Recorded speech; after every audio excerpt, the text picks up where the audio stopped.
가장 대표적 기업의 문제에서 우리가 사용하게 될 생산함수는 앞서 살펴봤듯이 이러한 형태의 생산함수를 사용하고자 합니다.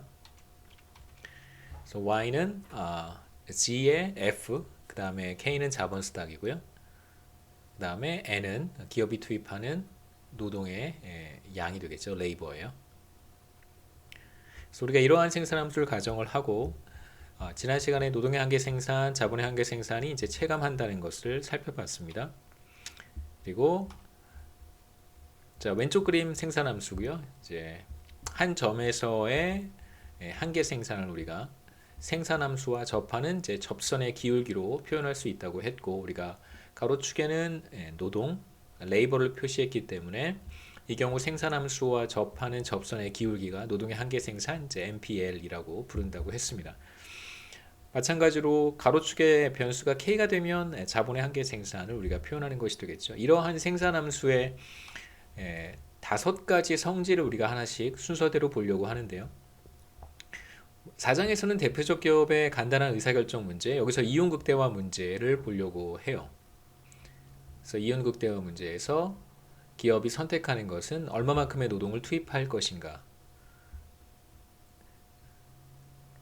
레이버 디맨드에 대한 의사결정을 우리가 여기서 살펴보겠습니다. 그 다음에 이제 기업의 문제를 어느 정도 살펴본 이후에 이제 5장으로 넘어가서 일기간 모형, 원 피어리어드 모형을 살펴보도록 하겠습니다.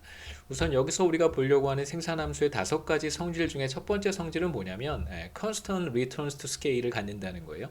규모 수익 불변이다 이렇게 얘기합니다. CRS는 constant returns to scale의 줄임말이고요. 규모 수익 불변이에요. 규모 수익 불변이라고 하는 것은 이제 투입 요소를 똑같이 x배만큼 늘렸을 때 산출량의 크기도 x배만큼 늘어난다 이런 뜻입니다.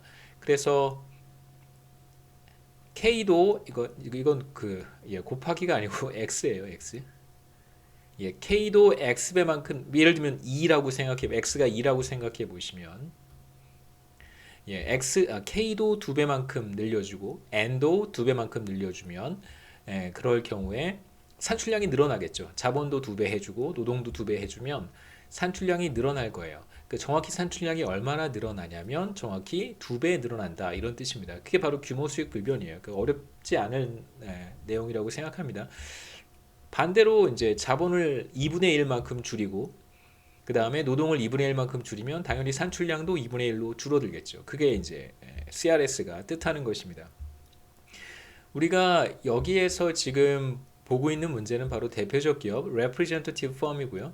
보시면 이 섹션의 제목은 이제 Representative Firm인데 경제 내에 무수히 많은 기업들이 존재하는데 모든 기업들을 대표할 수 있는 하나의 기업의 문제를 보면 다른 기업들의 이야기를 우리가 모두 한꺼번에 해결할 수 있다. 이제 이런 이야기를 했었고요. 기본적으로 이제 기업은 다 동일하다고 우리가 가정했었습니다. 어떻게 무수히 많은 동질적인 동일한 기업들 가운데 하나의 기업의 의사결정으로 전체 기업을 대표할 수 있는가에 대한 이제 간단한 설명을 우리가 CRS를 사용해서 간단한 설명을 할 수 있는데요. 우선 모든 기업들이 동일한 생산함수를 사용하고 그러니까 생산함수의 형태가 동일하다고 가정하는 것이죠. 그런 다음에 동일한 규모의 자본과 동일한 규모의 노동을 투입하고 있다라고 한번 가정해 보겠습니다. 그런 기업이 예를 들면 100개 있다고 해보죠. 자, 이제 기업들이 똑같이 K와 N을 투입하고 있습니다. 그러면 어떤 하나의 기업이 생산하는 산출량의 크기가 G 곱하기 F의 KN이 될 것이고요. 자, 이렇게 생산하는 기업이 모두 100개가 있다는 뜻이죠. 그러면 경제 전체의 산출량은 바로 100 곱하기 G의 F 이렇게 우리가 표현할 수 있어요. 자, 이제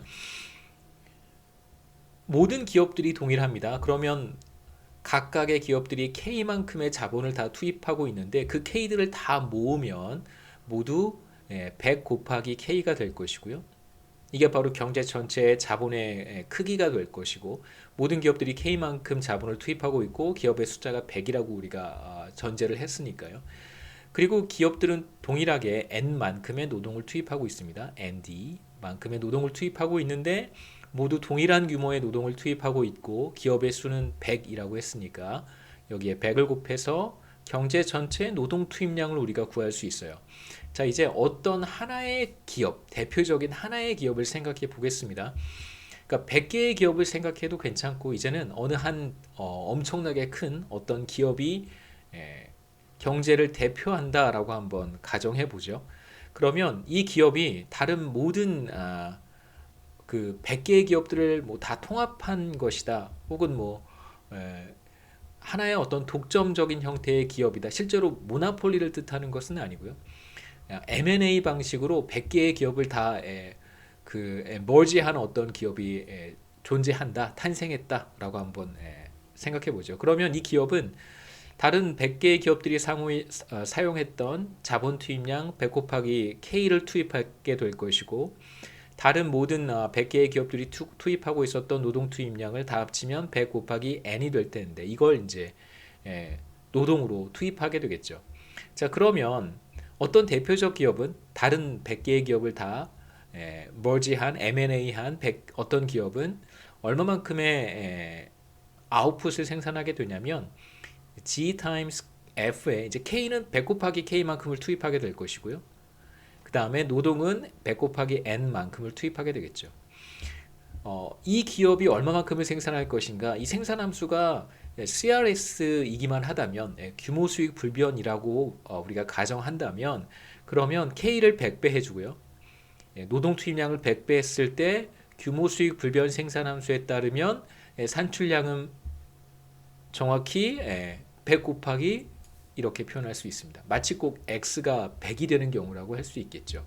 그러니까 어떤 하나의 기업, 그러니까 이제 100개의 기업이 존재할 때 어떤 하나의 기업이 자본을 K만큼 투입하고 노동을 N만큼 투입한다고 했었습니다.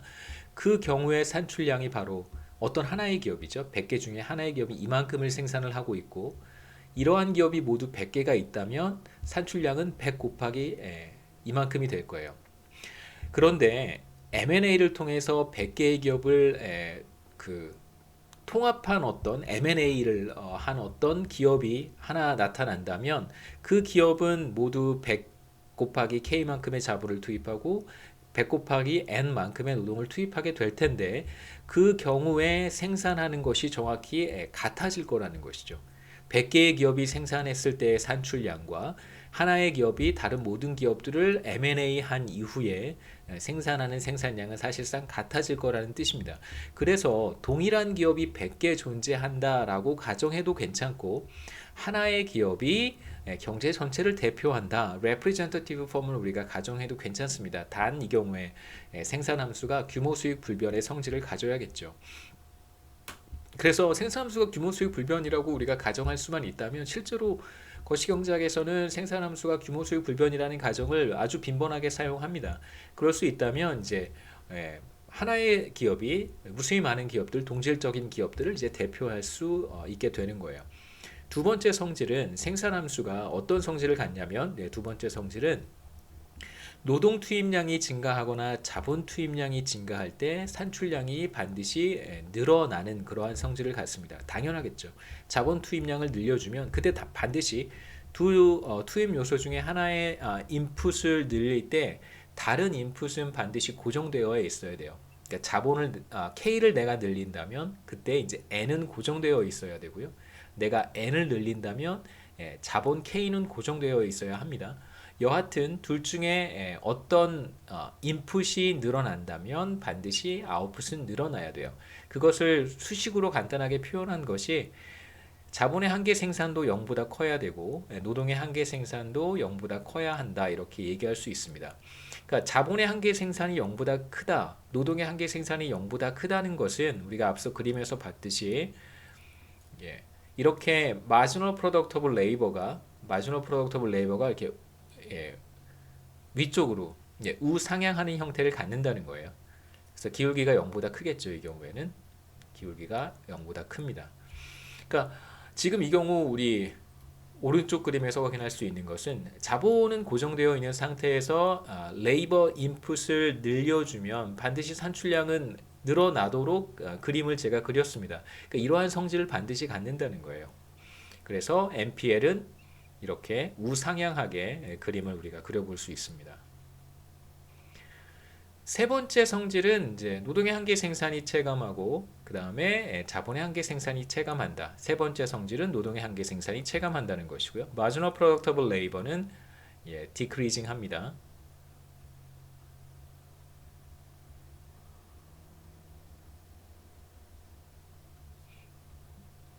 그 다음에 네 번째는 같은 내용인데 이 경우에는 캐피탈에 해당이 되겠죠. Marginal Product of Capital은 decreasing 한다. 자본의 한계 생산은 체감한다. 그래서 노동의 한계 생산에 대한 이야기만 하고 네 번째는 n을 k로만 바꿔주면 되니까요. 한번 생각해 보겠습니다. 생산함수를 이제 n에 대해서 표현한 것이 이제 왼쪽 그림입니다. 가로축에 노동을 제가 표시를 했고요. labor. 그 다음에 세로축에는 산출량 y, 아웃풋이고요. 이때 캐피탈은 고정되어 있습니다. 생산함수를 이렇게 컨케이브한 형태로 그려볼 수 있고요. 노동 투입량이 예를 들어서 n 제로일 때 그때의 노동의 한계 생산이 바로 생산함수와 접하는 접선의 기울기가 노동의 한계 생산이고요. Marginal Productable Labor고 기울기 제로라고 제가 썼고요. n 제로에서 노동의 한계 생산을 제가 기울기 제로 이게 바로 NPL 제로라고 생각하셔도 되고요. 그 다음에 기울기 제로가 바로 NPL 제로겠죠. 기울기가 바로 접선의 기울기가 바로 Marginal Productable Labor입니다. 그 다음에 노동 투입량을 조금 더 늘렸을 때 생산함수가 이렇게 컨케이브한 형태를 갖기 때문에 노동 투입량이 전보다 늘어나게 되면 N0에서 N1으로 늘어나게 되면 N1인 점에서 생산함수와 접하는 접선의 텐전트 라인의 기울기는 전보다 사진이 반대여서요. 이렇게 되어 있나요? 전보다 이렇게 조금 플랫해집니다. 그래서 요 점에 접하는 텐전트 라인의 기울기를 제가 기울기 1이라고 쓰고요. 바로 기울기가 Marginal Productable Labor예요. NPL 1이라고 쓰죠. 그 다음에 노동 투입량을 N1에서 더 늘려서 N2까지 늘리면 이 점에서 접하는 접선의 기울기가 바로 노동의 한계 생산 NPL이 되고요. 이 점에서 자 이것을 제가 기울기 2라고 하겠습니다. 왜냐하면 노동 투입량이 N2이니까요. 기울기 2 마찬가지로 NPL2와 같은 개념이에요. 그래서 기울기 2를 보면 노동 투입량이 전보다 더 많이 늘어나서 NPL은 전보다 더 이렇게 더 플랫해졌습니다. 그래서 우리가 예상해 보면 노동 투입량을 늘리면 늘릴수록 Marginal Productable Labor는 점점 이렇게 플랫해지겠죠. 다시 말하면 생산함수와 접하는 텐전트 라인의 기울기는 전보다 더 플랫해질 거예요.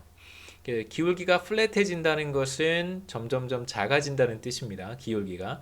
다시 말하면 NPL이 떨어진다는 얘기겠죠. 그래서 우리는 지금 어떤 사실을 확인할 수 있냐면 생산함수가 이렇게 생기기만 했다면 이렇게 컨케이브하게 생기기만 했다면 그러면 노동 투입량이 늘어날 때 노동의 한계 생산은 하락하게 되어 있습니다. 그림에서와 같이 슬롭이 점점점 작아지기 때문에 그런 것이죠. 그래서 왼쪽에 있는 그림을 기울기에 대해서 표현할 수 있는데 오른쪽은 가로축은 노동 투입량이고 이제 세로축은 기울기예요. 그래서 NPL을 기울기라고 생각하시면 됩니다. 그래서 이 그림은 기울기에 대한 그림이에요. 자, 예를 들어서 기울기 제로는 편의상 2라고 한번 해볼까요? 자, 요 점에 접하는 텐전트 라인의 기울기를 제가 편의상 2라고 한번 해보죠. 그 다음에 N1인 점에서 접하는 접선의 기울기를 편의상 1이라고 한번 해보고요. 그 다음에 N2에서 접하는 생산함수에 접하는 접선의 기울기를 2분의 1이라고 한번 해보죠. 자, 그러면 이렇게 표시해 보는 거예요. 노동 투입량이 N0일 때 이때의 기울기는 얼마였냐면 2고요. 예, 여기가 이제 2에 해당하는 점이라고 할 수 있습니다. 그 다음에 노동 투입량이 N1이 될 때, 그때는 기울기가 1이었으니까요. 요 점은 1이 될 것이고, 그 다음에 노동 투입량이 N2로 늘어나면 예, 기울기는 다시 2분의 1로 떨어지겠죠. 이렇게 해서 N0일 때 슬롭은 2, N1일 때 슬롭은 1, N2일 때 슬롭은 2분의 1이 되는 거예요. 그래서 이 점들을 우리가 쭉 연결해 보면 오른쪽 그림과 같이 우하향하는 어떤 곡선을 그려볼 수 있습니다.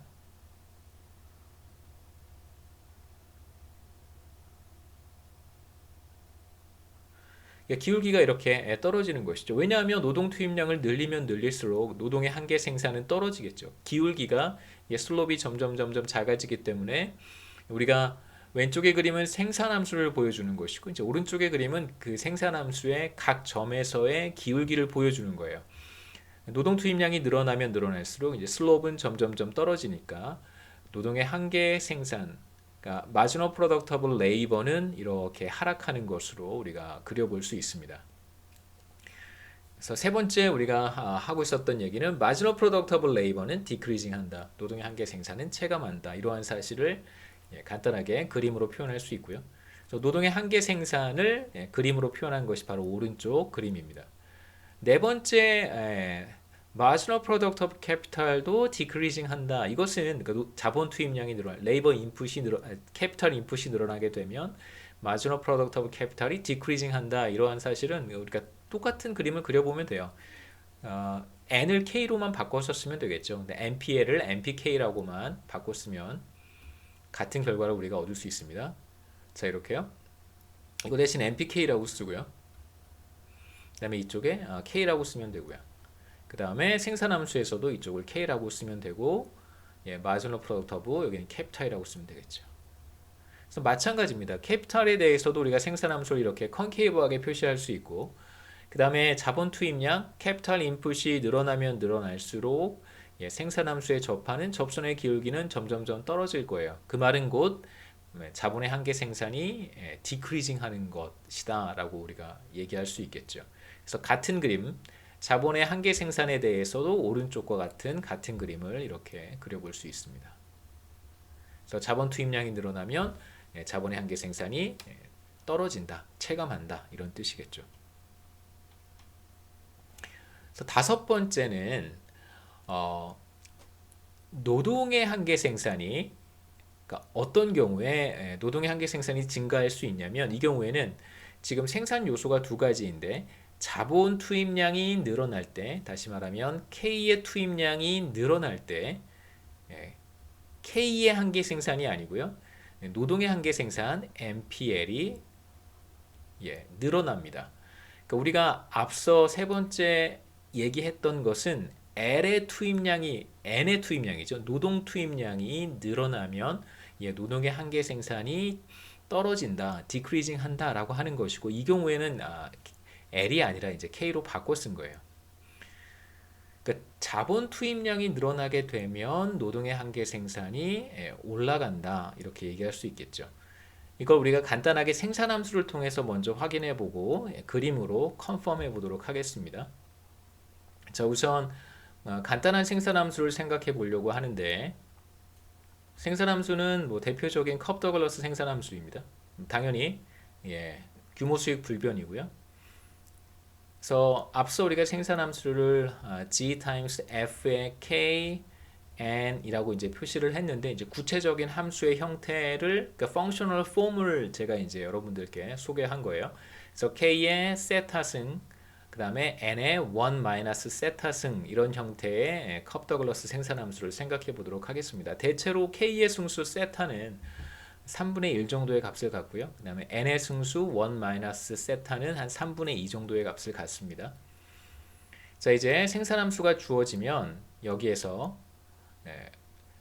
marginal product of labor를 한번 찾아볼 수 있는데 생산함수가 주어졌을 때 노동의 한계 생산은 생산함수를 노동에 대해서 미분하면 돼요.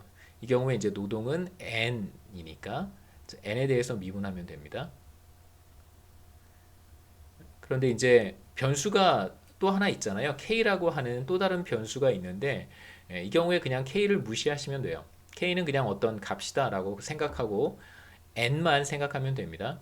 그래서 Y는 G의 K 세타를 그냥 어떤 하나의 값이라고 생각하고요. 뭐 숫자 5면 5, 10이면 10, N에만 우리가 관심을 가지면 되겠죠. 그래서 N에 대해서 미분하면 뭐 예를 들어서 X의 제곱을 우리가 X에 대해서 미분한다고 하면 미분해 보면 승수가 앞으로 내려오고 승수에서 1을 뺀 거 x의 1승 이렇게 하면 이제 우리가 x에 대해서 미분할 수 있겠죠. 똑같이 하면 됩니다. 나머지 변수들은 주어진 것으로 간주하고요. 그래서 생산함수를 n에 대해서 미분해 보면 n의 승수인 1 세타가 앞으로 내려오고요. 나머지는 그냥 써주면 됩니다. g의 k의 세타는 그냥 써주고요. 그 다음에 n의 승수인 1 세타에서 1을 빼주면 되겠죠. 1 세타에서 1을 빼면 마이너스 세타만 남아요.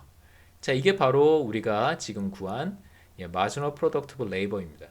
그러니까 이게 사실 생산함수를 그려서 어떤 한 점에서 생산함수에 접하는 텐전트 라인을 한번 그려보고 그 텐전트 라인의 기울기를 찾는 작업을 사실 우리가 노동의 한계 생산을 찾는 과정이라고 설명을 했는데 쉽게 얘기하면 n에 대해서 그냥 미분을 하면 생산함수를 n에 대해서 미분하면 우리가 노동의 한계 생산을 구할 수 있습니다.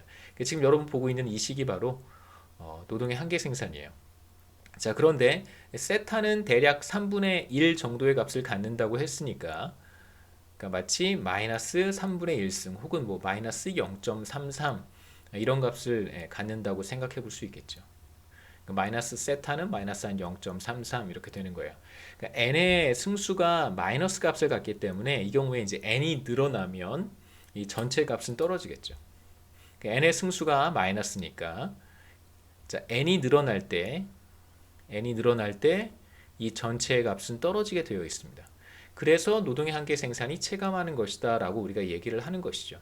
그러니까 n이 늘어나면 늘어날수록 노동 투입량이 늘어나면 늘어날수록 노동의 한계 생산은 이제 떨어진다는 걸 우리가 간단하게 확인해 볼 수 있고요.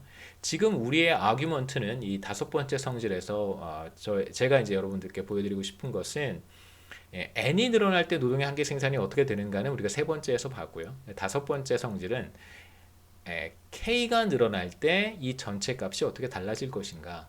이 전체 값이 바로 노동의 한계 생산이니까요.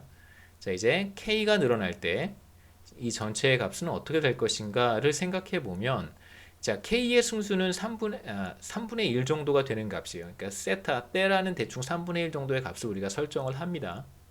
대략 0.33. 자, 보시면 K가 늘어날 때 노동의 한계 생산도 늘어나는 걸 알 수 있죠. 이 승수가 마이너스 값을 갖는 것이 아니라 양의 값을 양수이기 때문에 K가 늘어나게 되면 노동의 한계 생산은 늘어나게 되어 있어요. 그래서 여기서 보시면 K가 늘어날 때 이 전체 값도 역시 늘어나게 되겠죠. 이걸 우리가 그림으로 어떻게 표현할 수 있냐면 자, 우선 K가 변하지 않는 경우부터 한번 생각해 보겠습니다. 노동의 한계 생산을 우리가 구했다라고 한번 생각해 보면 앞에 슬라이드에서 생산함수의 기울기를 찾고 이제 기울기를 그림으로 표시해 보면 이러한 죄송합니다.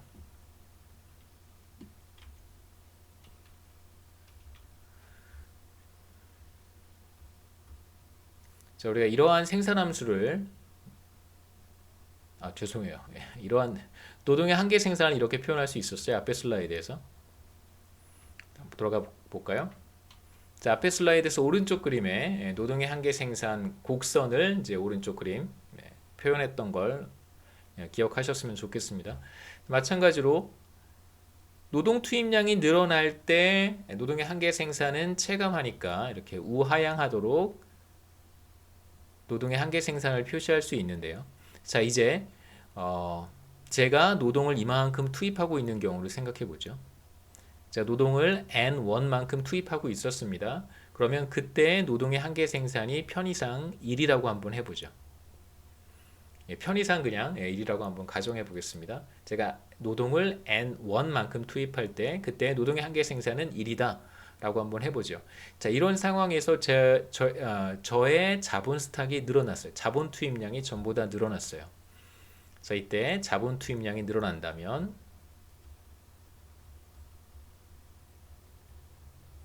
증가한다면 어떻게 될 것인가? 간단한 수식에서는 우리가 지금 이 수식을 보고 있어요. 이 수식에 따르면 K가 커지면 NPL은 커지게 되어 있으니까 자, 여기에서 NPL이 커져야 되는데 사실 이 2차원 그래프상에서는 K라고 하는 값이 사실 나타나지 않습니다. 이제 K를 어느 한쪽 축에다가 표시하지 않았기 때문에 K라고 하는 값은 사실 축의 값으로, 그러니까 가로축이든 세로축이든 K가 나타나진 않잖아요. 그런데 만약 K가 늘어난다면 결과적으로 어떠한 변화가 나타난다는 걸 우리가 알 수 있냐면 NPL이 커진다는 건 우리가 알 수 있어요. 이 식에서 K가 커진다면 NPL이 커진다는 건 알고 있습니다. 그렇다면 이 그림에서 어떻게 표현해야 되냐면 이런 방식으로 표현하는 거죠. 지금 이 점에 있어요. 이 점에서 만약에 K가 늘어난다면 제가 이쪽 방향으로 가는 것도 아니고 이쪽 방향으로 가는 것도 아닙니다. 왜냐하면 레이버 인풋은 그냥 그 상태 그대로예요. 다만 K가 늘어나서 마지노 프로덕터블 레이버가 전부 다 커집니다. 그렇다면 저는 어디로 가야 되냐면 1에서 예를 들면 2로 커졌다고 한번 해보죠. 그럼 저는 이제 2점으로 가야 되는 거예요. 2점으로 이동하겠죠. 지금 제가 노동 투입량을 N1으로 선택했을 때 K가 늘어난다면 이제 NPL이 1에서 2로 커지는 경우고요. 만약에 제가 노동 투입량을 노동을 N2만큼 투입하고 있었다고 한번 해보죠. 그럼 그때 노동의 한계 생산이 2분의 1이라고 해보겠습니다. 자, 이런 상황에서 전과 마찬가지로 K가 늘어나게 되면 저는 뭐 N을 바꾼 것이 아니라 그냥 단순히 K가 늘어난 거기 때문에 N의 위치는 달라지지 않고 N2가 늘어나거나 줄어들거나 하는 일은 있을 수가 없습니다. 노동이 변하는 건 아니기 때문에요. 하지만 NPL은 늘어나겠죠. 이 식에서 K가 늘어나게 되면 당연히 NPL이 늘어나요. 그래서 만약에 K가 뭐 늘어나서 똑같이 NPL이 늘어나서 1까지 늘어난다고 한다면 저는 이 점에서 이 점으로 이동하겠죠. 자, 이러한 변화가 모든 N에 대해서 나타날 거예요. N을 아주 조금 투입하고 있는 경우에도 K가 늘어나면 NPL은 늘어날 것이고 N을 N2보다 더 많이 투입하고 있을 때에도 K가 늘어나게 되면 NPL은 늘어날 거예요. 그러면 제가 이 붉은색 처음에 노동의 한계 생산 곡선상의 어느 점에 있든 상관없이 K가 늘어나게 되면 저는 위쪽으로 이렇게 이동하게 됩니다. 그래서 결과적으로 K가 늘어나게 되면 노동의 한계 생산이 전보다 커지겠죠. 그걸 이제 그림으로 표현하게 되면 노동의 한계 생산 곡선이 지금 이 그래프 자체가 위쪽으로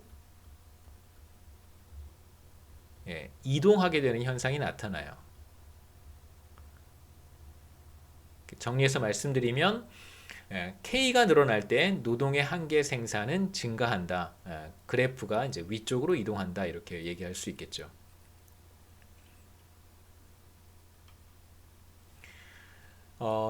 대표적 기업에서 이제 생산함수와 관련해서 G가 늘어나는 경우, 그러니까 총 요소 생산성이 늘어나는 경우 이제 어떠한 변화가 나타나는지 한번 생각해 보도록 하겠습니다. 그래서 여기서 서브섹션의 타이틀은 Effect of Change in TFP on the Production Function이에요. 생산함수에서 TFP, 우리 생산함수에서 TFP는 G로 표현했습니다. G가 변하게 될 경우 어떠한 어떻게 변하는가, 무슨 일이 일어나는지 한번 보도록 하겠습니다. 우선 TFP가 그러니까 G의 값이 전보다 커지게 되면 이제 중요한 두 가지 효과가 나타나는데요. 우선 첫 번째 효과는 생산함수를 통해서 우리가 확인해 볼 수 있습니다. 바로 생산함수가 이렇게 위쪽으로 이동해요. 우리가 생산함수를 예를 들어서 앞서 가정했던 것처럼 G의 K의 세타, N의 1 세타를 가정해 보도록 하겠습니다. 컵 더글러스 생산함수고요. G가 변하기 전에 TFP는 Total Factor Productivity고요. 총 요소 생산성이라고 부릅니다. 줄여서 그냥 생산성이라고 해도 괜찮고요. TFP가 늘어나게 되면 늘어나기 전에 생산함수고요. 늘어나게 되면 이 G가 전보다 큰 값을 갖겠죠. 그런데 이제 조심하셔야 되는 것은 우리가 지금 자본 투입량 K가 고정되어 있다라고 가정하고 있습니다. K는 고정되어 있어요. 픽스트예요. K의 값은 변하지 않는다는 뜻입니다. 그리고 이 생산함수는 제가 뭐에 대해서 표현을 했냐면 K는 일정한 값으로 주어져 있고 N이 늘어날 때 산출량이 늘어나는 것처럼 제가 표현을 했어요. 그 다음에 이제 중요한 성질, 노동의 한계 생산이 체감하도록, 다시 말하면 노동 투입량을 늘리면 늘릴수록 생산함수와 접하는 접선의 기울기는 점점 하락하도록, 이 기울기가 점점 플랫해지는 거죠. 자, 이러한 성질을 반영해서 제가 생산함수를 그린 것이고요. 자, 이러한 상황에서 K가 만일 늘어난다면, 죄송합니다. TFP, G가 늘어난다면 어떻게 될까? K는 고정되어 있고요. 제가 지금 현재 N을 N1만큼 투입하고 있다고 한번 해보죠. 자, 이 점에 있습니다. 산출량은 뭐 Y1이라고 한번 해볼까요? 자, Y1. 자, 이런 상황에서 만일 K는 변하지 않고 TFP만 늘어난다면, 자, 이 생산함수를 한번 보시죠. 자, N은 N1으로 주어져 있고요. K는 고정되어 있다고 했습니다. 변하지 않아요. 이런 상태에서 만일 G가 커지면 당연히 산출량도 늘어나겠죠. 자, 그런데 노동 투입량이 달라지지 않았기 때문에 이 점에서 산출량을 늘리려면 반드시 이제 위쪽으로 우리가 올라가야 돼요. 그대로. 그래서 이렇게 생산함수가 위쪽으로 이동하는 걸 표현할 수 있습니다. 이러한 변화는 노동 투입량이 N1보다 적을 때도 동일하게 나타나겠죠. 노동 투입량이 N1보다 적은 예를 들면 N0만큼 노동을 투입하고 있었습니다. 이런 상황에서 만일 G가 전보다 늘어난다면 당연히 산출량이 늘어날 거예요. 그런데 노동 투입량이나 자본 투입량이 변한 것은 아니기 때문에 처음에 이 점에서 그대로 위쪽으로 이동해서 생산량이 늘어났다는 것을 표현하면 되겠죠. 그래서 만일 생산함수에서 TFP가 전보다 늘어난다면 그러면 생산함수는 이렇게 바깥쪽으로 이동하는 현상이 나타나요. 근데 반드시 이 원점은 지나야겠죠. 이 원점의 의미는 생산함수가 y는 g 곱하기 k 세타 그 다음에 n의 1 마이너스 세타인데 만일 이제 n이 제로면 노동을 전혀 투입하고 있지 않으면 생산량도 제로겠죠. n이 제로면 생산량은 제로가 됩니다. 그럼 이 경우에는 뭐 자본 투입량이 늘어나든 혹은 뭐 TFP가 늘어나든 아무 상관없이 항상 산출량은 0이 되겠죠. 그래서 TFP가 늘어난다고 하더라도 노동 투입량이 제로면 그럼 뭐 아무런 영향을 미치지 못하는 거예요. 그래서 반드시 원점을 지나도록 이렇게 그림을 표시를 해야 됩니다. 물론 또 다른 생산함수를 우리가 다르게 표현을 하면 뭐 반드시 그럴 필요는 없는데요. 우리가 이런 생산함수를 사용한다고 가정했기 때문에 이런 생산함수를 사용하게 될 경우에는 반드시 노동 투입량이 제로일 때 산출량도 제로여야 합니다. 그래서 TFP의 증가는 생산함수를 위쪽으로 이동시키는 그런 효과가 있어요. 자, 두 번째는 생산함수가 위쪽으로 이동하기 때문에 나타나는 현상인데, 자, 이 경우에는 앞서 그 생산함수의 다섯 번째 성질에서 K가 늘어나며 노동의 한계 생산이 늘어난다 라고 했었습니다. 앞에 다섯 번째 성질 돌아가 보겠습니다. 보시면 캐피탈 인풋이 늘어나면 노동의 한계 생산도 역시 늘어난다. 이렇게 우리가 봤었는데요. 똑같은 성질을 그대로 이야기해 볼 수 있어요. 자, TFP를 G라고 썼는데 G가 늘어날 경우에 바로 노동의 한계 생산 NPL도 늘어납니다. 자, NPL을 우리가 어떻게 썼었냐면 앞에 슬라이드에서 직접 계산을 했었죠. NPL은 1 마이너스 세타에 G의 K의 세타 N의 마이너스 세타라고 표현을 했습니다. 맞죠? 비교해 보시죠. 네, 예. 이게 1 마이너스 세타 앞에 써야 됩니다. 네, 죄송합니다. 네, 이게 바로 우리가 앞서 계산했던 노동의 한계 생산이고요. 예, 미분 제가 제대로 아까 미분했었죠. 예.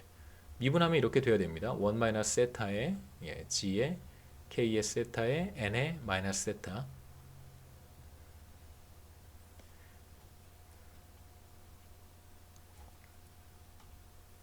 예, 이게 바로 이제 우리가 앞서 봤던 노동의 한계 생산이고요. 그래서 무슨 얘기를 했었냐면 사실 앞서 우리가 다섯 번째 성질에서는 TFP가 변하지는 않는 상황이었으니까요. K가 늘어날 때 어떻게 되는가? 예, K가 늘어날 때 당연히 MPL은 커지는 거예요. 똑같은 상황을 생각해 볼 수 있습니다. K가 늘어나도 MPL은 커지는 거고요. G가 늘어나도 TFP가 늘어나도 MPL은 당연히 커지겠죠. 그러니까 경제 전체의 총 요소 생산성이 전보다 높아진다면, 그러니까 총 요소 생산성이 높아진다는 것을 이렇게 직관적으로 말씀드리면 전과 똑같은 자본을 투입하고 전과 똑같은 노동을 투입했을 때 전보다 더 많이 생산하는 거예요. 왜냐하면 여러 가지 기술이 더 좋은 기술을 우리가 사용하고 있을 수도 있고 혹은 뭐 매니지먼트의 혁신이 일어날 수도 있어요. 그러니까 이노베이션이 있었을 수도 있습니다. 그 다음에 뭐 새로운 제품을 생산하게 되었을 수도 있고요.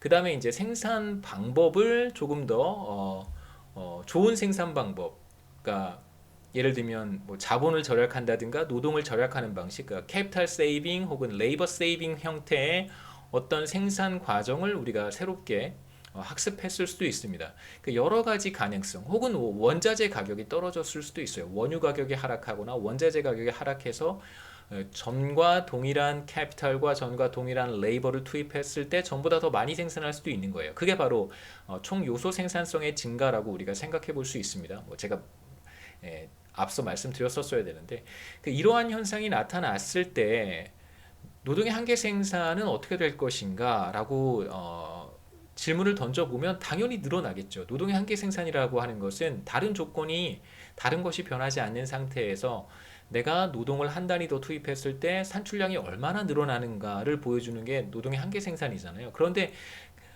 그런 상황에서 다시 말하면 제가 노동을 한 단위 더 투입할 때 추가로 생산할 수 있는 산출량의 크기가 1이었었다고 한번 해보죠. 이런 상황에서 만약 총 요소 생산성이 전보다 늘어난다면 당연히 노동을 한 단위 더 투입했을 때 생산해내는 추가로 생산하는 산출량의 크기가 1보다 커지겠죠. 네. 새로운 기술이 도입되거나 새로운 어떤 공정 혁신이라든가 제품 혁신이라든가 뭐 이러한 다양한 이노베이션이 들어왔기 때문에 당연히 노동을 한 단위 더 투입했을 때 추가로 늘어나는 산출량의 크기는 TFP가 늘어났을 때 더 높아지는 것이 당연합니다. 직관적으로는요. 그 효과가 자본이 늘어날 때와 같은 방향으로 나타난다는 거예요. 한번 보시죠. 노동의 한계 생산에는 이렇게 자본의 텀도 들어가 있고 TFP 텀도 들어가 있어요. 그래서 MPL이라고 하는 것은 K가 커지면 커지는 것이고 G가 커지면 커지는 거예요. 그래서 앞서 봤던 다섯 번째 성질과 굉장히 비슷합니다. 그래서 TFP가 늘어나게 되면 노동의 한계 생산은 전보다 높아져요. 그게 그림에서 어떻게 나타나냐면 자, 왼쪽 그림을 한번 보시죠. 왼쪽 그림은 앞서 우리가 봤던 생산함수가 위로 이동한다라고 그림을 그려놓고요. 그렇게 되기 때문에 나타나는 현상입니다. 노동 투입량이 현재 N0라고 가정해보죠. 지금 N0만큼의 노동을 투입하고 있어요. 자본 투입량, 캐피탈 인풋도 변하지 않았습니다. 그대로 일정하고요. 그러니까 뭐만 변했냐면 TFP가 전보다 높아진 거예요. 새로운 기술이 도입이 되거나 혹은 새로운 생산 방식이 도입이 되었거나 새로운 제품을 개발하게 되었거나 말씀드렸듯이 뭐 원자재 가격이 하락하거나 이러한 현상이 나타난 것입니다. 자, 그래서 전보다 더 많이 생산하게 되었어요. 그래서 이 점에서 이 점으로 이동한 것이죠. 자, 이제 접선의 기울기를 한번 비교해 보고 싶은데 TFP가 높아지기 전에 원래 생산함수예요. G가 상승하기 전에 원래 생산함수의 접선의 기울기를 찾아봤더니 뭐 예를 들면 2분의 1이었다라고 한번 해보죠. 이 붉은 선, 텐전트 라인의 기울기가 2분의 1이었다라고 한번 해보고요. 그 다음에 TFP가 늘어나서 산출량은 전보다 늘어날 거예요. 그때의 접선의 기울기, 이게 바로 텐전트 라인이고 동시에 이 기울기가 뭘 보여주냐면 노동의 한계 생산을 보여주는 것입니다. 자, 이 슬롭이 다른 말로 하면 노동의 한계 생산이죠. 이게 바로 MPL이에요.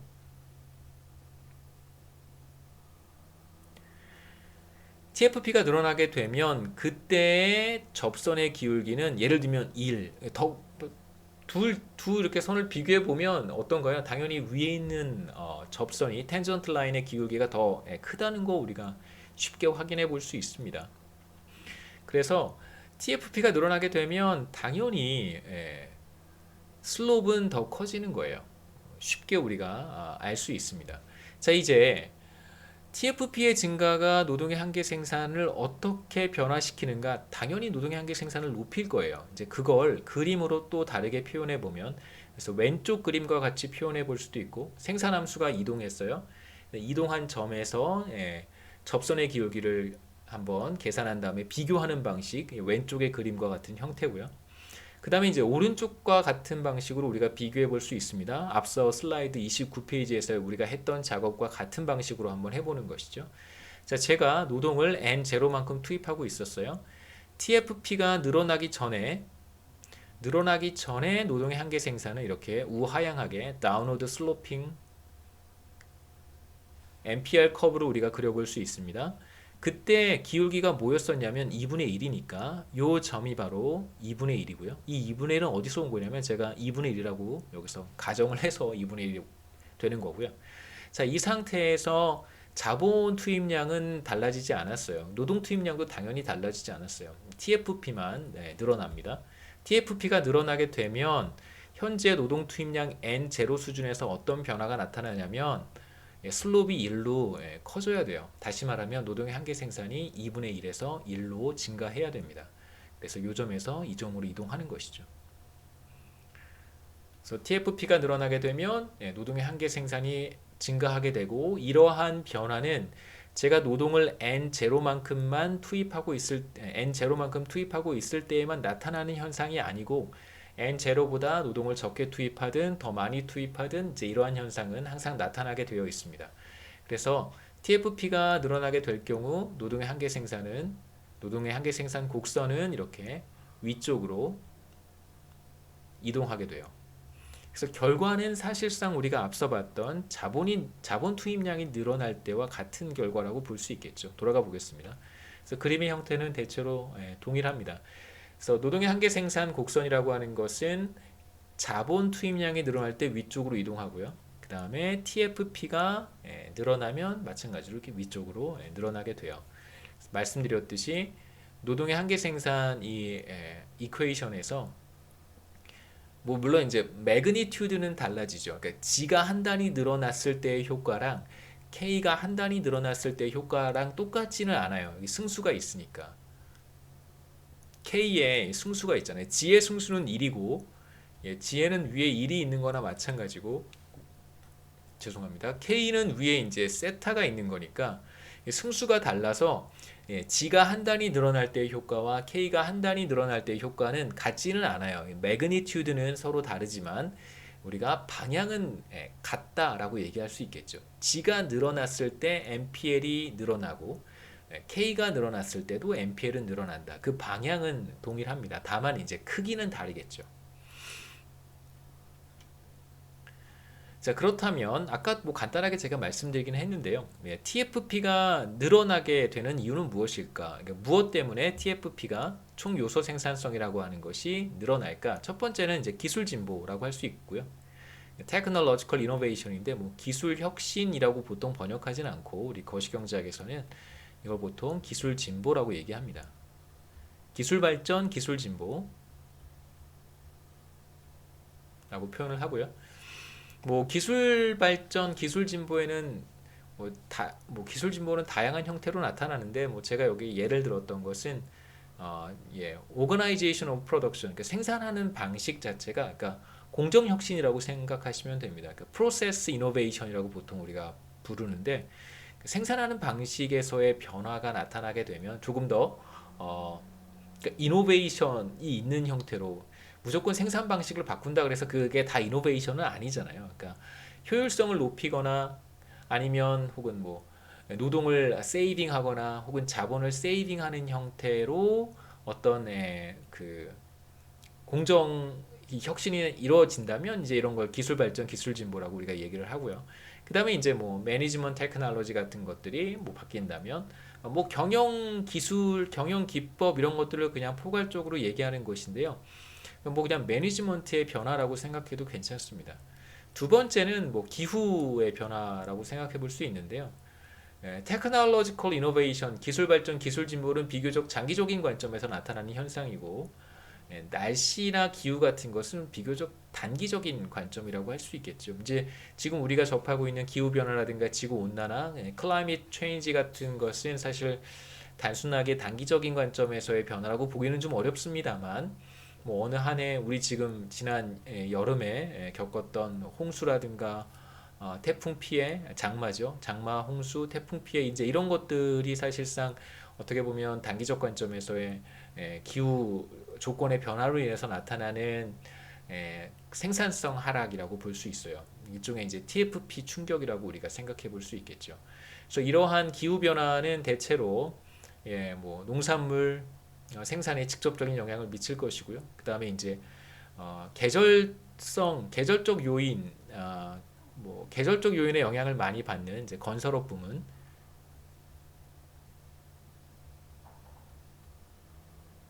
뭐 당연히 여름이 지나치게 길거나 그 매우 무더운 여름이 굉장히 길어지거나 뭐 예를 들면 뭐 여름에 뭐 38도, 40도 이렇게 막 40도를 넘어서는 이런 이제 그 폭염이 지속되는 경우에 사실 건설업에 종사하시는 분들이 일을 지속적으로 할 수 없기 때문에 이러한 이제 사실 매우 안 좋은 기상 여건에서 건설업 부문이 타격을 받을 수 있고요. 또 정반대로 겨울이 매우 혹독하다면 한파가 막 수일 동안 계속되는 상황이라면 마찬가지로 건설업 부문에 종사하시는 분들이 이제 일을 할 수 없기 때문에 이제 그런 경우에도 건설업 부문이 타격을 받을 수 있습니다. 당연히 농산물 농업 부문에서의 이제 영향은 당연한 거고요.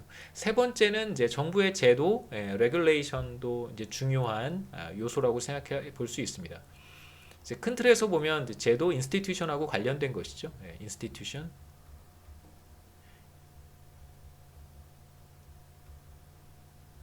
뭐 이제 좋은 제도를 가지고 있느냐, 좋지 못한 제도를 가지고 있느냐, 정부의 시장 개입이 너무 과도한가, 그렇지 않은가에 따라서 사실상 생산성이 영향을 받게 됩니다.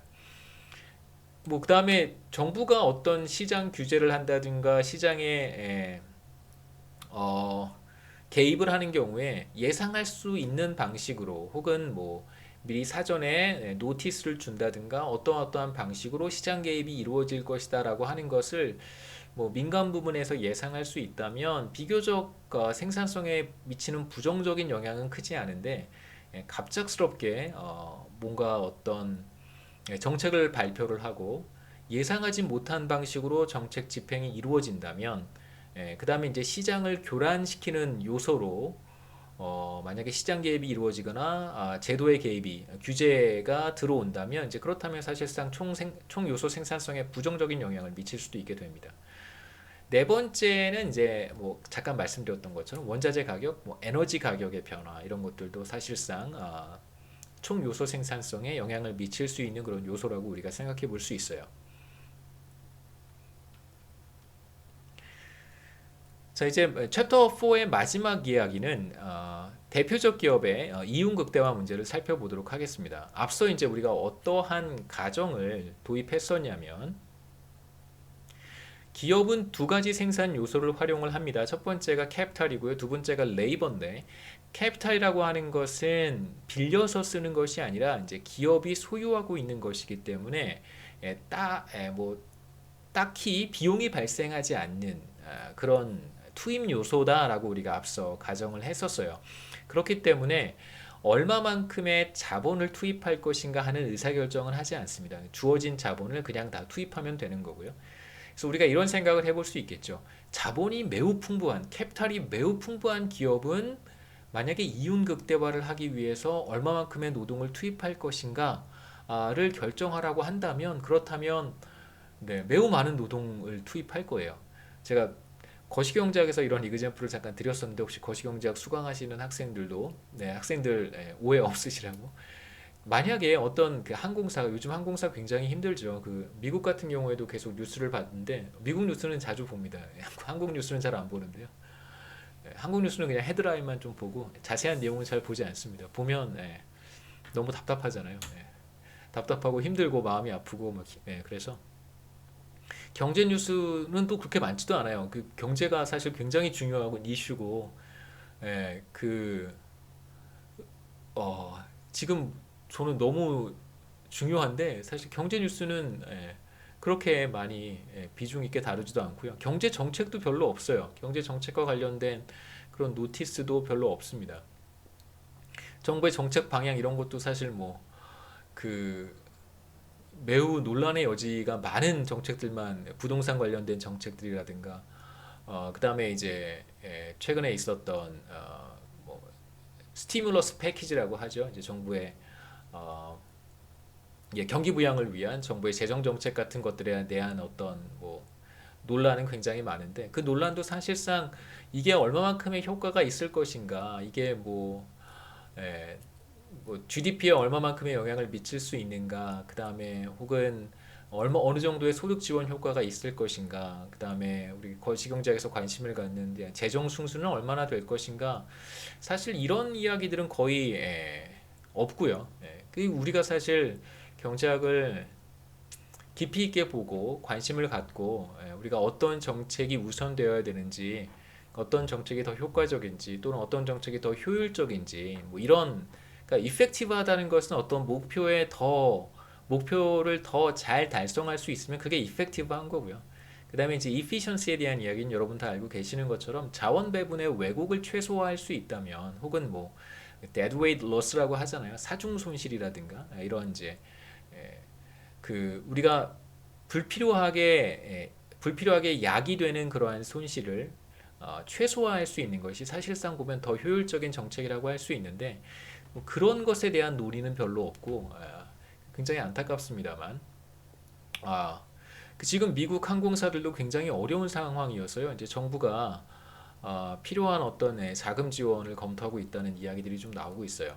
뭐 제가 하고 싶은 얘기는 비행기를 굉장히 많이 가지고 있는 항공사와 비행기가 몇 대 없는 항공사를 생각해 볼 수 있겠죠. 자본 스탁이 굉장히 많은 그런 항공사와 자본 스탁이 굉장히 적은 항공사가 있습니다. 그렇다면 어떤 항공사에서 더 많은 레이버를 투입하려고 할까라는 질문인데요. 당연히 K가 많은 그러니까 자본 스탁을 굉장히 많이 보유하고 있는 기업에서 노동 투입량이 더 클 것이다라고 우리가 예상해 볼 수 있어요.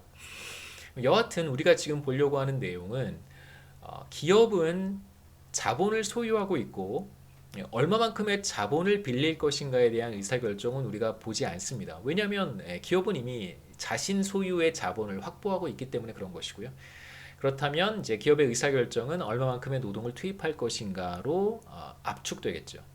자, 여기에서는 바로 노동 수요, 기업의 노동 수요가 어떻게 결정되는지 살펴보도록 하겠습니다. 기업의 노동 수요를 결정하는 요인이 무엇인지, 디터미넌트가 무엇인지 이제 우리가 볼 거고요. 앞서 이제 몇 가지 중요한 가정들이 필요한데 이제 첫 번째 우리가 도입하는 가정은 뭐냐면 이제 기업은 기본적으로 노동시장에서 프라이스 테이커라고 하는 거예요. 그러니까 노동시장에서의 프라이스 테이커는 기업은 노동시장에 참여해서 이제 얼마만큼의 노동 서비스를 구입하는 것이죠. 노동 서비스를 구입할 건지를 결정을 하게 되는데 이때 시장에서 결정된 웨이지를 주어진 것으로 받아들인다라는 이제 가정입니다. 최근에 노동 시장과 관련된 이슈는요, 완전 경쟁적인 시장을 가정하지 않아요. 지금 이제 우리는 완전 경쟁적인 시장을 가정하고 있는 것입니다.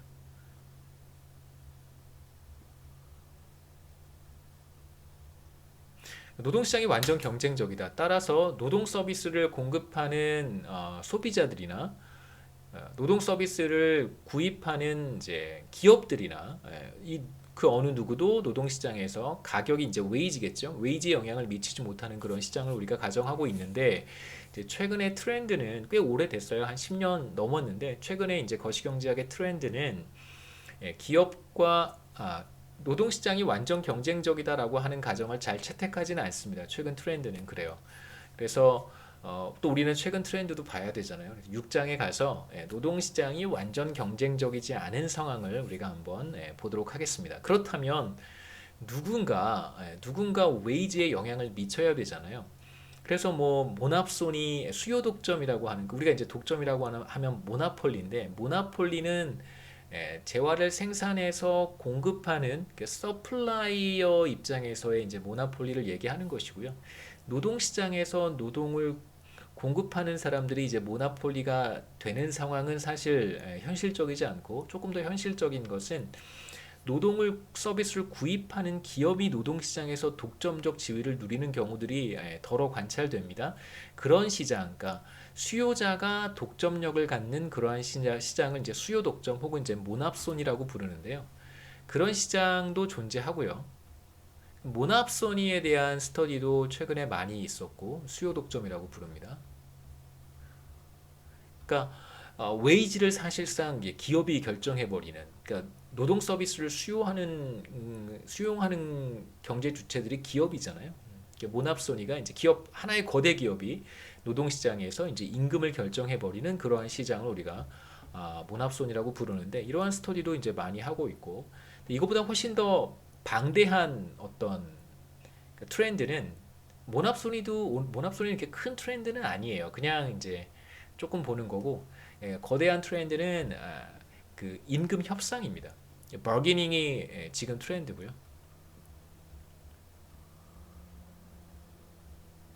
이쪽에 바게닝이라고 하는 건 협상인데, 기업과 그 다음에 이제 근로자 둘이 이제 협상을 하는 것이죠.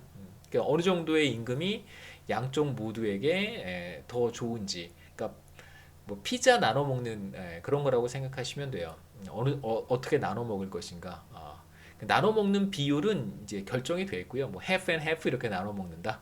뭐 그렇게 되면 이제 그렇게 우리가 가정할 경우에 웨이지는 어떻게 결정이 될 것인가, 이제 이런 걸 우리가 나중에 6장인가요? 노동시장 관련된 챕터에서 보도록 하겠습니다. 여기에서는 노동시장은 완전 경쟁적이어서 그 누구도 임금에 웨이지에 영향을 미치지 못하는 상황을 생각할 거고요. 편의상 노동 한 단위는 시간이라고 간주하겠습니다. 그래서 N은 노동 시간이라고 생각하시고요. 명이 아니고 시간이라고 생각하시면 됩니다. 그래서 N은 총 투입하는 노동 시간이고요. 그래서 기업이 만약에 한 사람을 투입한다 그러면 뭐 주당 40시간을 전제로 했을 때, 그러니까 한 사람 채용한다고 하면 그냥 40시간을 투입하는 것이다, 이렇게 생각하면 되겠죠. 그래서 N은 40시간 혹은 뭐 N은 1명, 이렇게 우리가 이퀴벌런트하게 생각해 볼 수 있는데, 여기에서는 이제 N은 그냥 노동 시간이라고 생각하시고요. 그러면 이제 N의 한 단위 가격은, N의 프라이스는 단위 유닛 프라이스는 이제 hourly wage가 되겠죠. 시간당 임금. 그래서 W는 이 경우에 시간당 임금이 됩니다. 그렇게 가정하겠다는 거예요. 상관없습니다. N을 사람이라고 하고요. 그 다음에 W를 1인당 뭐 급여 이렇게 해도 상관없는데, 시간당 임금을 사용하는 것이 조금 더 좋겠죠. 근데 한국에는 잘 맞지 않는 현실이에요. 왜냐하면 한국의 절반 이상에 해당하는 근로자들은 시간당 급여를 받지는 않습니다. 그러니까 시간당으로 급여를 받는 사람도 있어요. 그런 사람들도 적지 않은데, 그 비중이 훨씬 더 많은 사람, 다수는 급여를 받을 때 이제 시간당 급여를 받지 않습니다. 그러니까 샐러리의 형태로 받지 이제 웨이지의 형태로 사실 받지는 않아요. 시간당 임금이에요. 그래서 이 W는 주어진 것으로 받아들인다는 것이고요. 이제 기업은 자신의 이윤을 극대화하는데, 기업의 이윤은 다른 비용은 없습니다. 기업은 자신이 자본을 소유하고 있기 때문에 이제 노동 서비스에 대한 비용만 부담하면 되겠죠. 기업의 비용은 노동 비용, W times N이에요. W는 시간당 임금이고 N은 투입하는 노동 시간이 되겠죠. 그래서 노동 투입 시간이 늘어나면 늘어날수록 이제 기업이 부담해야 되는 레이버 코스트도 늘어나게 됩니다. 그 다음에 여기서는 사실 편의상 기업이 생산 활동을 해서 Y만큼을 생산을 할 텐데, Y만큼을 생산을 해서 이제 재화 시장에 나가서 Y를 판매하는 거예요. 우리가 그런 얘기는 사실 여기에서 구체적으로 하지는 않는데, 뭐 코코넛을 생산을 해서 이제 코코넛을 소비자들한테 판매를 하는 그런 시나리오가, 그런 스토리가 이 뒤에 있습니다. 제가 여기 슬라이드에서 보이진 않지만 슬라이드 뒷면에 슬라이드 이렇게 뒤집으시면 뒷면에 이제 코코넛을 소비자들한테 판매한다라고 하는 이야기를 찾아볼 수 있을 거예요. 사실상 이제 코코넛의 가격이 얼마인가도 우린 중요한데, 뭐 제가 전에 설명을 드렸듯이 이제 코코넛은 사실상 뉴머레의 역할을 하는 것이라고 이제 가정을 하겠습니다. 코코넛은 사실 뉴머레어고요. 그래서 일종의 이제 화폐의 역할을 수행하는 거예요. 코코넛의 단위 가격은 그냥 1입니다. 그래서 Y만큼의 코코넛을 생산해서 소비자들한테 판매를 한다면 기업의 수입은 1 곱하기 Y가 되겠죠. 그래서 그냥 Y는 기업의 총 수입 혹은 총 생산이라고 똑같이 불러도 괜찮습니다. 왜냐하면 코코넛의 가격이 1이기 때문에 그렇겠죠. 그러면 hourly wage rate라고 하는 W의 단위가 무엇인가? 라고 이제 질문을 한다면 바로 W의 단위가 코코넛이 되는 거예요. 그러니까 시간당 임금을 이제 코코넛 몇 개로 우리가 표현하는 것이죠. 자, 이제 기업의 이유는 수입 마이너스 비용인데 코코넛의 가격이 1이니까요. 수입은 Y가 될 것이고 레이버 코스트만 발생합니다. 기업에겐 다른 비용은 없어요. 레이버 코스트만 발생해요. 그러면 기업의 비용은 W 타임스 N이 되겠죠. 그래서 기업의 이윤이 바로 Y 마이너스 W 타임스 N이 돼요. 자, 이제 기업의 문제는 이 W 마이너스 Y 마이너스 WN을 가장 크게 만드는 N을 선택하는 것입니다. 그래서 기업은 N을 잘 선택을 해서요. 자, 이 전체를 극대화하는 거예요. 그러니까 이 차이를 벌리는 것이죠. Y라고 하는 것과 수입이죠. 수입과 비용의 차이를 벌리면 기업은 이윤을 극대화할 수 있어요. 편의상 이제 이윤을 제가 파이라고 썼고요. 이제 파이는 이윤을 가리키는 것이고 이윤은 뭐라고 정의했냐면 총 수입 마이너스 총 비용입니다. 여기서 총 수입은 Y. 이제 Y는 어떻게 결정되냐면 생산함수에 의해서 결정이 되겠죠. 그래서 Y는 뭐 K의 세타 뭐 이렇게 쓰겠습니다. N의 1 마이너스 세타 이런 생산함수를 사용할 테니까요. 자, 이게 Y고요. 그 다음에 비용은 W 곱하기 N이에요. 그런데 기업은 G가 일정한 규모의 캐피탈을 가지고 있다고 우리가 전제했으니까 K는 변하지 않고 일정한 값으로 주어져 있고요. 그 다음에 이제 앞서 총 요소 생산성 TFPG도 일정한 값으로 주어져 있어요. 그래서 G와 K는 주어져 있는 값입니다. 그래서 기업이 만약에 노동 투입량을 늘리면 늘릴수록, 그러니까 투입하는 노동 시간을 늘리면 늘릴수록 생산량은 더 늘어날 거예요. Y는 더 늘어나요. 그런데 그럼 당연히 이윤이 늘어나겠죠. 그런데 문제는 뭐냐면 레이버 코스트도 같이 늘어나요. 노동 투입량을 늘리면 시간당 W의 임금을 줘야 되기 때문에 W는 시장에서 결정이 된 것이고 기업은 이것을 주어진 것으로 받아들입니다. 프라이스 테이커니까요. 그럼 노동 비용도 계속 늘어나는 거예요. 그래서 어떤 수준에서 이윤이 극대화될까를 이제 그림으로 한번 표현해 보면 먼저 푸른색부터 보시죠. 이 푸른색은 우리가 앞서 봤던 생산함수를 다시 제가 표현한 것입니다. 그래서 가로축의 변수가 노동이고요. 레이버, 시간입니다. 노동 시간. 뭐 이게 그러니까 노동 시간이 중요한 건 아니에요. 그냥 뭐 여러분 레이버입니다. 그냥. 그 다음에 생산함수 우리가 전과 마찬가지로 이렇게 컨케이브한 형태로 표현을 했어요. 자, 이게 바로 Y가 되겠죠. 자, 제가 만일 노동을 이만큼 투입하고 있다면 생산량은 이만큼이 되겠죠. 그 다음에 생산된 재화의 단위 가격이 1이니까 이게 바로 총 수입이 돼요. 생산량이면서 동시에 총 수입이 됩니다. 자, 그러면 총 비용은 어떻게 되냐면 총 비용을 이제 이 그래프에 같이 표현할 수 있어요. 총 비용은 W 타임스 N이잖아요. 그래서 노동 투입량이 제로면 비용도 제로예요. 그러니까 노동 시간을 전혀 투입하지 않으면 당연히 레이버 코스트는 제로고요. 붉은색으로 표시하겠습니다. 당연히 제로가 되고 노동 투입량을 늘리면 늘릴수록 노동 비용은 W 타임스 N이니까 N이 늘어나면 노동 비용은 비례해서 늘어납니다. W 곱하기 N만큼 늘어나는 거니까요. 마치 꼭 이런 그래프를 하나 생각해 보시면 좋아요. Y는 A times X 이런 형태로 늘어나는 거겠죠. 이게 비용입니다. 여기서 이제 X가 N에 해당하는 것이고 A가 W에 해당하는 거고요.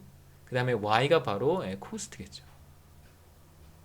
그래서 Y는 AX의 그래프를 그려보라고 하면 세로축은 y, 가로축은 x, 그 다음에 기울기가 a인 이렇게 직선으로 표현할 수 있어요. 마치 세로축의 코스트, 가로축의 레이버, 그 다음에 기울기가 웨이지가 되도록 직선의 그래프를 그려볼 수 있습니다. 자, 그런데 아까도 말씀드렸듯이 W의 단위가 뭐냐? 바로 코코넛이에요. 그런데 Y도 코코넛이잖아요. 생산한 것이 코코넛입니다. 코코예요. 그런데 W가 바로 코코넛의 단위로 표현하는 것이니까 W times N도 코코넛이에요. 그러니까 단위는 사실 똑같아요. 생산된 재화도 코코넛이고 레이버 코스트도 코코넛이에요. 그래서 세로축의 단위를 바꾸지 않고 똑같이 표현할 수 있습니다. 그리고 이 n은 바로 가로축에 있는 변수죠. 그래서 생산함수와 같은 그 평면에 2차원 평면에 우리가 레이버 코스트를 표현할 수 있어요. 이때 기울기가 바로 기울기 이렇게 쓸까요? 기울기가 바로 W가 되겠죠. 그래서 우리는 지금 두 개의 그래프를 그렸습니다. 하나가 생산함수고요. Y 파란색. 그 다음에 다른 하나가 바로 레이버 코스트예요. 레이버 코스트는 노동 투입 시간이 늘어나면 늘어날수록 비례해서 늘어나는 성질을 가지고 있지만 생산함수는 노동 투입량이 늘어나면 늘어날수록 어떤 성질을 보이냐면 노동의 한계 생산이 체감하기 때문에 생산함수는 약간 이런 형태의 컨케이브한 형태를 지닙니다. 자, 그렇다면 얼마만큼의 노동 시간을 투입할 때 Y와 레이버 코스트 이 둘 사이의 거리가 가장 멀어질까요? 레이버 코스트죠. 제가 만약에 노동 시간을 이만큼 투입한다면 초록색으로 해볼까요? 자, 노동 투입량을 이만큼 선택한다면 저의 이유는 자, 이 생산에서 총수입 혹은 생산에서 비용을 뺀 거니까 이만큼이 돼요. 자, 이게 바로 저의 이윤입니다. 그런데 제가 이거보다 노동을 더 많이 투입한다면 그렇다면 이윤을 늘릴 수 있는 여지가 있어요. 왜 그런지 한번 생각해 보죠. 자, 제가 노동을 이만큼 예를 들면 N0만큼 투입하고 있습니다. 자, 그런데 노동 투입량을 한 단위 늘려요. N0에서 N0 플러스 1만큼 노동 시간을 1시간 더 추가로 투입한다면 어떠한 변화가 나타날까요?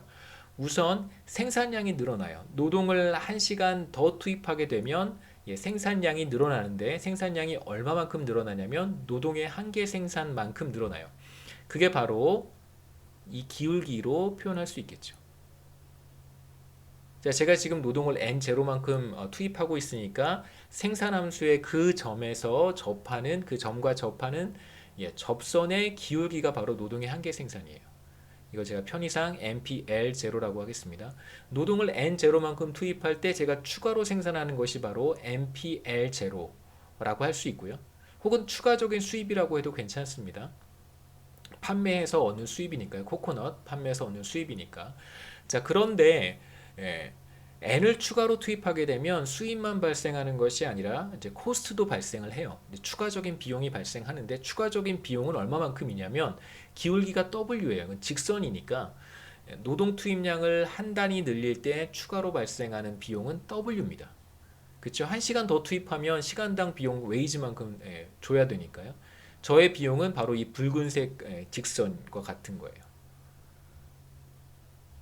이렇게 되겠죠. 그래서 N0만큼의 노동시간을 투입하고 있다면 우리가 어떤 결과를 얻을 수 있냐면 MPL0, 기울기죠. MPL0는 이렇게 스티프하고 W는 그거보다 조금 덜 스티프합니다. MPL0가 W보다 더 크다는 걸 알 수 있겠죠. 이건 뭘 뜻하냐면 제가 N0 수준에서 노동시간을 1시간 늘리면 추가로 얻는 수입이 추가로 발생하는 비용보다 더 크다는 거예요. 다시 말하면 이윤을 늘릴 수 있는 여지가 있다는 거죠. 그 추가로 얻는 수입이 추가로 얻는 비용보다 크다는 얘기는 다시 말하면 이윤이 늘어날 수 있는 여지가 있다는 거잖아요. 노동시간을 늘림으로 해서. 그래서 이 점에서는 계속해서 노동시간을 늘리는 것이 좋습니다. 그렇게 해서 쭉 노동시간을 늘려가겠죠. 쭉 늘려가다 보면 궁극적으로 어떤 점에 도달하게 되냐면 어떤 N D 여기서 D는 demand라고 이야기를 했었습니다. 노동을 수요하는 이제 기업 입장에서 우리가 문제를 보고 있으니까요. 자, N D에 도달하게 될 텐데 N D에서의 중요한 특징은 뭐냐면 이 점에서 생산함수와 접하는 접선의 기울기를 그려봤더니 이걸 제가 편의상 MPL라고 불러보겠습니다. 이 직선의 기울기가 MPL예요. 이 기울기가 정확히 뭐와 같아지냐면 바로 W와 같아져요. 다시 말하면 레이버 코스트 이 직선이 있죠. 이 직선과 평행한 직선이 된다는 거예요. 그렇게 되면 우리는 이제 이윤을 극대화하는 상황이 된다. 우리가 이윤을 극대화하고 있다면 MPL과 W가 같아질 것이다라고 예상할 수 있겠죠. 이게 직관적으로 말을 하면 제가 노동 시간을 N만큼 투입하고 있어요. N보다 노동 시간을 늘릴 경우에 제가 얻을 수 있는 추가적인 수입은 MPL이고요. 제가 부담해야 되는 추가적인 비용은 W예요. 그런데 그 둘은 항상 같습니다. N에서. 그러니까 저는 추가적인 이윤을 얻을 수 있는 여지가 사실 없는 거죠. 네. 그래서 N에서 벗어나지 않는 것이 제 입장에서는 더 좋은 거예요. 벗어나 봐야 저한테 좋은 게 없겠죠. 만약에 여러분 이제 N0에 있을 때보다 N에 있을 때가 더 좋다는 건 당연히 이제 확인하셨고요. 만일 노동 투입량이 N보다 더 크다면 어떻게 될까? 한번 생각해 보죠. 제가 노동 투입량이 N보다 더 많은 시간 노동을 투입하고 있다라고 한번 해보죠. 이만큼 투입하고 있습니다. N2만큼 투입하고 있어요. 자, 그러면 그때 노동의 한계 생산은 얼마만큼이냐면 이 생산함수와 접하는 접점을 우리가 한번 찾아보고 이 점에서 접하는 생산함수에 접하는 접선을 이렇게 그려봐요. 그러면 기울기가 조금 더 플랫해진다는 걸 알 수 있어요. 노동 투입 시간이 늘어나면 노동의 한계 생산이 체감하기 때문에 당연히 이제 MPL은 더 플랫해지는 것이죠. 자, 그리고 이 기울기가 의미하는 것은 제가 MPL2라고 써보죠. 이 기울기가 의미하는 것은 제가 N2만큼의 노동을 투입하고 있는데 여기에서 노동 시간을 한 단위 더 투입할 때, 한 시간 더 투입할 때 제가 추가적으로 얻는 수입, 뭐 혹은 추가적으로 생산하는 코코넛의 크기, 코코넛의 양이라고 할 수 있습니다. 그게 이제 뭐보다 작아지냐면요.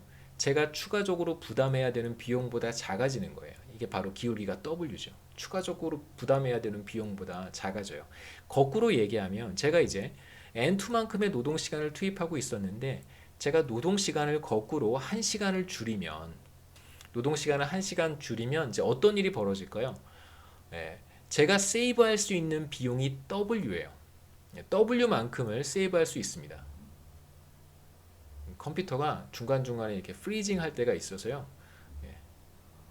제가 세이브할 수 있는 비용은 바로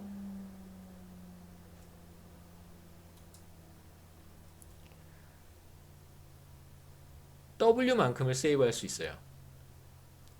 왜냐하면 노동시간을 한 단위 줄였기 때문에 단위당 노동비용인 hourly wage W만큼을 제가 세이브할 수 있는 거예요. 이게 제가 세이브할 수 있는 것이고 이제 노동 투입량을 1시간 줄였으니까 생산량도 줄어들어서 수입도 그만큼 줄어들겠죠. 노동 시간을 한 단위 줄이면 얼마만큼의 수입이 줄어드냐면 혹은 얼마만큼의 생산량이 줄어드냐면 MPL2만큼의 생산량이 줄어들어요. 이만큼의 수입이 줄어들어요. 그렇다면 줄어드는 이게 바로 저의 로스가 되겠죠. lose MPL2고 저는 save W예요. 잃어버리는 것은 MPL2인데 잃어버리는 것이 제가 세이브하는 것보다 더 적습니다. 저는 잃어버리는 것 이상을 세이브할 수 있으니까 이 점에서는 당연히 노동시간을 줄이는 선택을 할 거라는 거예요. 계속해서 줄여갈 거예요. 그러니까 언제까지 줄이냐면 MPL이 W보다 작으면 무조건 레이버를 줄이는 선택을 할 거예요. 왜냐하면 세이브 했을 때 잃어버리는 것보다 더 많기 때문에 잃어버리는 것을 메이크업하고도 남기 때문에 당연히 N보다 더 많은 노동시간을 투입하고 있었다면 노동시간을 줄여가겠죠. 그래서 기업이 이윤을 극대화하고 있다면 우리는 어떤 선택을 할 것이다 라고 예상해 볼 수 있냐면 당연히 노동의 한계 생산이 W와 같아지는 수준에서 노동을 투입하고 있을 것이다 라고 예상할 수 있습니다. 그래서 기업의 이윤극대화 문제는 바로 노동의 한계 생산이 웨이지와 같아지는 점에서 우리가 쉽게 찾아볼 수 있어요. 사실은 이거 이제 우리가 논리적으로 이렇게 얘기를 하거든요. 그러니까 NPL이 W와 같아지면 기업이 이윤을 극대화하는 것이다 라고 얘기하면 사실 정확한 표현은 아니에요. 정확한 표현은 기업이 이윤을 극대화하고 있다면 이제 NPL과 W가 같아진다. 이게 사실은 더 정확한 표현입니다. 기업이 이윤 극대화를 하고 있다면 이제 NPL과 W는 같아지겠죠. 그런데 이제 잘 생각해 보세요.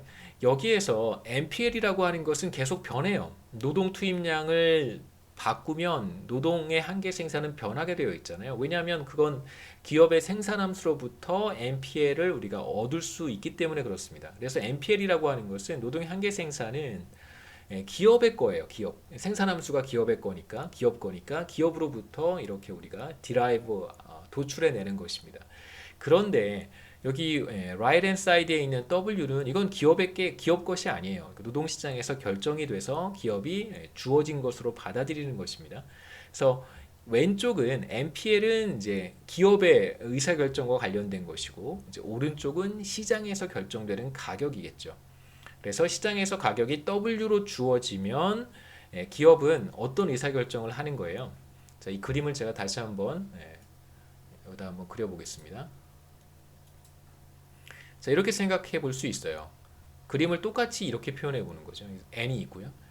기업의 의사결정을 생각해 볼 때 노동시장에서 W가 주어지는 거예요. 그러면 기업은 이렇게 이 이제 코스트 커브를 주어진 것으로 받아들여요. 그럼 이제 기업은 생산함수가 이미 나와 있으니까 생산함수는 생산함수 자체가 변하는 게 아니잖아요. 기업이 결정하는 것은 생산함수 요 상에서 어떤 점을 선택할 것인가를 기업의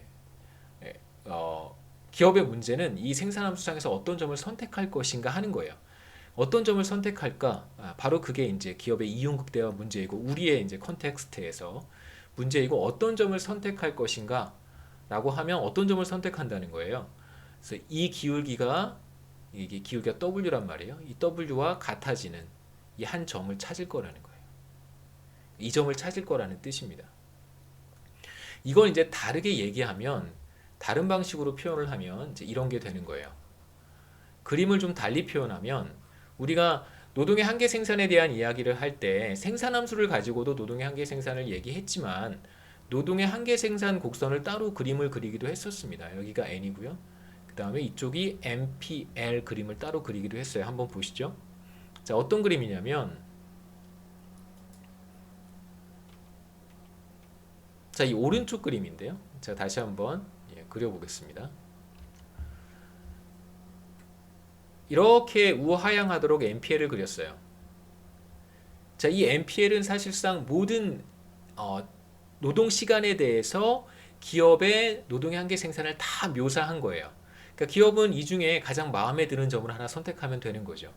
그러니까 기업이 선택할 수 있는 초이스는 무수히 많습니다. 그래서 어떤 점을 선택할까라고 했을 때 기업은 시장에서 결정이 된 웨이지를 주어진 것으로 받아들인다는 거예요. 이렇게. 그 웨이지가 주어지겠죠. 그러면 기업은 자연스럽게 어떤 점을 선택하냐면 바로 이 점을 선택한다는 거죠. N 스타가 되는 거예요. ND 스타. 이렇게도 우리가 문제를 접근해 갈 수 있습니다. 그러니까 모든 노동의 한계 생산을 다 표시를 해놓고 기업의 이제 이윤 극대화 의사 결정을 이제 보는 것도 사실 뭐 간단한 방법이고요. 제가 조금 전에 그렸던 우리 강의 슬라이드에 죄송합니다. 슬라이드에 지금 이 그림은 조금 더 이제 직관적인 설명이 가능한 그림이라고 생각해 볼 수 있습니다. 여러분 이제 이런 그림도 이해할 수 있으면 좋고요. 그 다음에 노동의 한계 생산 곡선을 그려놓고 시장에서 웨이지가 결정이 되면 같아지는 점에서 노동 투입량을 노동 시간을 선택한다라고 읽는 방법도 알아두시면 좋습니다. 간단한 이그젬플을 하나 시간이 많이 지났는데요. 네, 여기까지 하고 다음 시간에 이제 이그젬플 그 다음에 제가 아까 그림으로 그렸던 거 다시 한번 설명을 드리고 우리 5장으로 넘어가겠습니다.